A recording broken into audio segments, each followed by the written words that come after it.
I don't care who you are, if you're 8 years old or 80 years old, it's never too late. It's never too late. Don't listen to these people who want to put you in a box, pun intended. Don't listen to them. Be you. You just never know when you wake up one day in a Lego land being black and tan.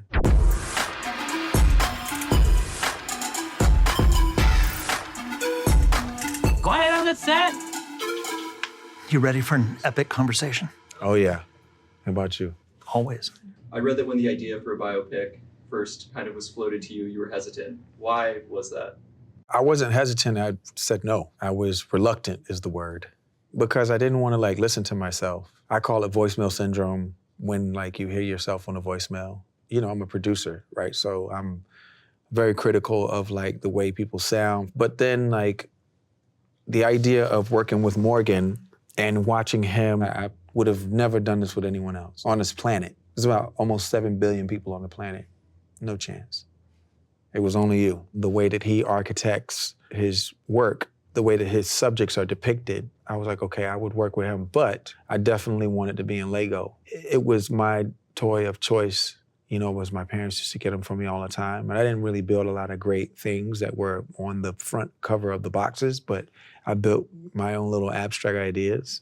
And so, you know, our first son, Rocket, that's what I used to always bring him back, was Lego sets from different parts of the world. When we finally decided to do this, it was well, we had just had our triplets. I wanted them to hear Dad's story too and get it and understand it at a younger age. Also, doing it through the guise of Lego, it allowed me to have enough degrees of dissociation so that I could look at it objectively and contribute to the film. Because I felt like if I told the story, it would be a lot like the songs that I write for myself. And I wanted somebody with his, technical prowess to lean in and be the architect. So when you write songs for other artists, do you feel like you are freer to put yourself into those, or is there another layer of separation? When I write for other artists, I'm the mirror for them, and I can show them the unique angles in their personalities, the unique parts of their voices that they never use, the unique aspects of their stories that they don't often tell. I'm good at that. I know if I'm good at anything, I can say that I'm really good at that. What I'm not good at is being a mirror for myself. If you ever put a mirror in front of another mirror, there's no image. That's my job, is to hold up a mirror to your life. Right, and you were fantastic with it. I mean, what was interesting, as I finished the film for the first time, kind of the draft of the film, that we had always discussed you writing music for it too. And so then showing it to you and you seeing my interpretation of your story and then you interpreting that back into the music, which went back into the film, and creating that feedback loop was really interesting. I could not have done that song without those conversations and without seeing what your vision of me was. Could not have done it.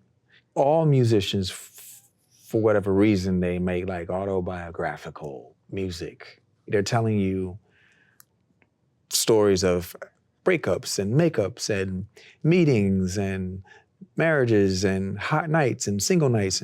But to have the summation of your life is very hard to put into words, especially for a person like me who's just never had the ability to self-reflect and have it all be succinct from my whole life. But then working with you and seeing how you saw me and the way you were choosing to tell my story that was incredibly inspiring. But I also feel like in going through your music, there were a lot of things I was getting out of songs you had written, solo songs or NERD songs, that you probably wrote for a totally different context, but said something to me that seemed to reflect your journey too. Which was crazy, because I was like, whoa. That's the thing, is you think you wrote it for somebody else, but part of you wrote it for you too. In the same way that I make films about other people, but I feel like my story is also reflected in these stories. Of all the questions you're asking, they're questions that I want to ask too, which is why I investigate those.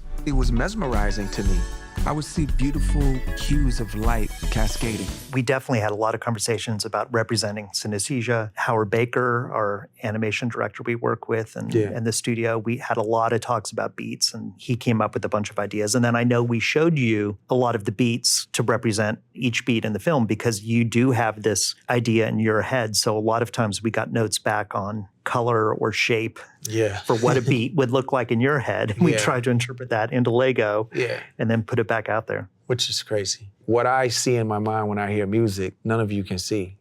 It's in my mind. When we make music, the product, you can't see that either. It's in the air. Morgan really thought about it in terms of like how to communicate what my process is and how I see sound. But then like, what is the finish? What is the manifestation? What does the fruition look like? And how do you present that? It's one thing to look at the life of an artist, but I'm really interested in producers because a producer has to have a bigger vision of the world because, you know, a lot of artists end up in their own little bubble in their own career and they don't understand things. But you have to travel between worlds and not just creative worlds, but business worlds and everything else. So you have to have a bigger picture and even like a bigger philosophy, I think, than an artist has to have. And that I find incredibly interesting and exciting. The different directions you've been able to take your career, I mean, totally unpredictable. You're more of like the Wizard of Oz character than Dorothy. Mm-hmm. I see what you see now that you have architected it. I'm grateful for that. You know, it's improved my self-awareness immensely. The other thing that this film does, like, it shows, you know, like, it's never too late. It's never too late to recognize something that you love as something that is meaningful to you. And you don't have to chase commercial success or financial success with whatever it is that you love, because that's not what your love is about. Your love is about that thing, and it drives you so much that you would do it for free if you could. And you should treat it like a dream and literally just start just piece by piece. Yeah, I mean, I think one of the lessons that I get from your story is that when you start to think about things in a commercial context, that muddies the water. The more you just try and listen to yourself as purely and simply and with as little friction as possible, that's actually when the best stuff happens. The best. That's when the best happens. I mean, here we are. It's the same thing. It was just all a passion project. Well, and it didn't make a lot of sense on paper. No, in fact, the hardest thing was to like describe to people what we wanted to do. Now that you see it, it's like it works so effortlessly. When we started, we had to figure out what that architecture was and how we were going to tell the story. And, you know, we did a little sample of the animation to say, is this going to work? And I just remember being so excited. Yeah, like here we are. And now we're able to 5 say it years again. later. Yeah, here we are. When I say architect, I really do mean that, right? He conceptualized the framework for what this documentary is. And it's interesting, you know, being in development with real architecture and like buildings and stuff. Like now I use some of that language, and he conceptualized what the framework is for this home. But this home also has like multi-usages. It's not just a home, it's also a building. It's also a sanctuary. You know, so this is not just like a documentary. It has the structure and the foundation of a documentary, but it also functions as an animation, functions as a biopic, functions as a musical. We pretty much let the energy of what we were building tell us what it was going to be. I mean, that's the thing. In the beginning, I didn't know what the film was going to be. I didn't know what the architecture was going to be. My process is just to listen as hard as I can. And so we started having a lot of conversations. We were recording, and then COVID hit, and I started doing a bunch of these interviews over Zoom or on telephones. Yeah. And I remember in the very beginning, like mailing a Zoom recorder to Missy so she could record herself. This is like early COVID. But part of that process, again, was not trying to limit anything. It was just trying to learn. When you do that, suddenly shape starts to come out of that. And I started to see how important your childhood was. And a big piece of the film is your adolescence, really where the turns in your life were the good and the bad, because all those are all the things you're learning from. It probably was a good year before I really knew what the structure of the film was going to be. I would also double down on that and just say that I feel like in doing this with you, listening is probably one of the most prominent colors on the canvas of a documentary is listening. It's one of the most prominent colors. It's what makes a documentary incredibly vivid. Something else I loved is the, animation is so much about control and documentary is about lack of control. So there are things like in the film when you're talking and the crow starts crowing and you start reacting to it. It's the kind of thing you couldn't script in a million years, but that's what happens in real life. And kind of making sure those accidents found their way into the animation. Like also walking around in Atlantis, my first neighborhood, housing projects down in Virginia Beach, and the people talking in the background, like all of that was real. That happened for real. Like when the film first starts, I mean, mic'd up and I went to go tell my children to quiet down and ask Helen for her help to have them quiet down so that we could record. All of that happened. Life really happened in this. You were very clever about what you put in, how you put it in. You were very intentional. So I interviewed even more people than made the film because I was just listening and gathering. But certain people have a way of painting pictures with words. And the thing I did differently on this film than any other film I've done is when I would talk to somebody and they would mention an important moment or a scene, I would really push them like I push you to paint the scene for me. What'd it look like? What'd you say? What'd they say? Mm-hmm. All of the dialogue in the film comes from that. And certain people like Nori is amazing because he is like a cartoon character. Woo! Holy moly, guacamole. Legendary story, yeah. And is so visual and energetic. Busta Rhymes was talking about this idea of the people in your life who might steer you wrong, the shoulda, woulda, coulda, as you call them. Mm-hmm. And he happened to say, when things don't go well, they get in a lifeboat with their life preservers on and they leave. And just that image he painted became an entire scene. The whole reason that scene exists is because of something that Busta mentioned in an interview. Part of that is just getting people to talk in a different way and really trying to get people to paint pictures with words. And so much of it came from that. I keep saying the word architect. He really is that. My imagination would run super wild. Dun, dun, dun, dun, dun. Drop it like it's hot. I was always a bad gangster, but you brought out a smile. Hell yeah. The Lego aspect just gives you so much room, so much liberty, cinematic liberty, and so much room to ideate against what someone is saying or what the environment is, and you can control so much. So like the drop it like it's hot. Oh, yeah. And talking about how that idea came together, that was something that I remember thinking, we could actually be there. You could actually have Snoop transform into a dog. Yeah, wanted that very badly. Because that happens in his first video. We had a fundamental conversation with Lego, okay, if we're gonna do this, we have to make some adjustments. We have to have more skin color tones.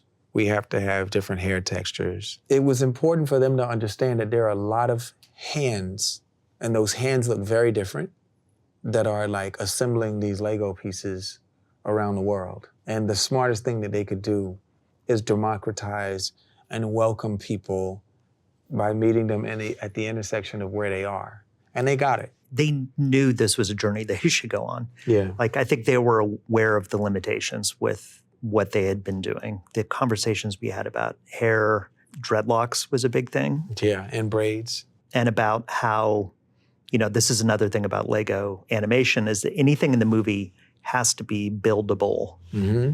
And at one point we had this conversation about, I think it was Pusha's hair. Because he had braids. And they said, well, that's so narrow, it could break off and a child could choke. It has to live, at least theoretically, in the real world. Yeah. And so I remember even talking to Lego engineers about how thick a braid had to be manufacturable. Yeah. I did not think I'd have these conversations when I started making films, but one thing that people have said to me in watching the film, which I take as a great compliment, which is they forget they're watching an animated movie. Oh, yeah. That becomes apparent in the first 5 minutes. Yeah, you just care about the characters. And that's what you want as a storyteller, is people just to be immersed in the story and the characters. You know, and it was something that I worried about. You know, Lego is a kind of a low resolution style of animation, meaning if you look at a Lego minifig, there's no nose, there are no ears, they don't articulate very much. So this is a bigger one. There are many more pieces here, but we just had the little minifig. How's he gonna dance? You know, how's he gonna emote? Like all these questions we were having, but along the way, it all just kept working. The crazy thing is like, and I'm gonna shut up after this. I tend to have long-winded answers, but the universe is the reason why we're here. We're all in the universe right now. It was here before us. It's gonna be here after us. I believe in the force that holds the Kuiper Belt together. Earth turns around 1,000 miles per hour. Our planet Earth spins around the solar system 55,000 miles per hour. And I feel like if our world and Earth can hold itself in place in that special Goldilocks zone that allows us to exist, there's no reason to worry about anything. We get caught up in these things every day. We get caught up in so much stuff every day. And I know it's a lot. You're alive, you're breathing right now. You don't have to think about that. So what you should think about is what makes you happy, and be who you're gonna be, and go after it, man, piece by piece. That's what I really, really, really want people to take away from this man's work. I mean, I think so many of the things I got from the film were things of thinking about my own creative process. And it's really this idea of the things that make us different, make us special. Yes. And just embracing that. It's so easy to forget that or for people to tell you differently. But I think that's something that I get from the film and I want other people to take away. That which makes you different is what makes you special, for sure. You're right. The universe made us, man. Every last one of us. We're different.